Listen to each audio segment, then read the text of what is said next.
Allez, c'est parti pour ce QCM. On considère ici l'atome d'hydrogène dans son état fondamental. On rappelle que dans cet état, l'énergie de l'atome d'hydrogène est moins 13,6 électronvolts dans son état fondamental. L'énergie en fonction du niveau, tu connais l'expression, c'est moins 13,6 sur n au carré. Sur la couche n égale 3, calcul E3, tu fais moins 13,6 sur 9. Tu vois que c'est environ égal à moins 1,5 électronvolts. Donc la première question est fausse. Première proposition fausse. Deuxième proposition, si l'électron de l'atome d'hydrogène est sur la couche n égale 2, alors l'énergie de l'atome d'hydrogène est moins 3,40 joules. Là, si tu fonces à fond, tu calcules 2, tu fais moins 13,6 sur 4, et tu trouves environ moins 3,40. Mais ce sont des électronvolts, et là on te propose des joules. Donc ça c'est un vilain petit piège. On va marquer que cette proposition est fausse.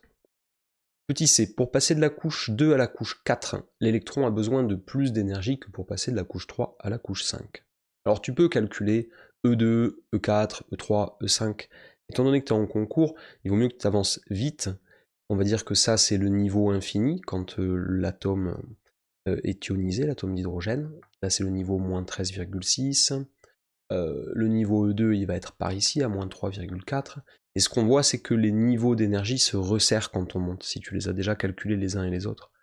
Et du coup tu vois que l'écart entre E2 et E4, il est plus grand que l'écart entre E3 et E5. Je répète, tu peux les calculer si tu veux.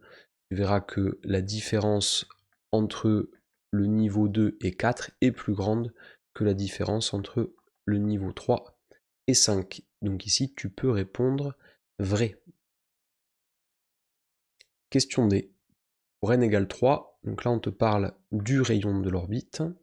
Tu sais toi que le rayon de l'orbite dépend du nombre quantique de la couche, du nombre quantique principal, Rn. Donc ce Rn il est égal à 0,53 fois n carré et ça s'exprime en angstrom. Pour n égale 3, tu calcules R3, ça te fait 0,53 fois 9, c'est-à-dire A0 fois 9, A0 étant le rayon de l'orbite R1, de la première orbite. Donc on voit que c'est égal à 9 fois le rayon de l'orbite 1. Donc le rayon de l'orbite n'est pas entre 4 et 5 fois supérieur au rayon de la première orbite, où tu réponds faux.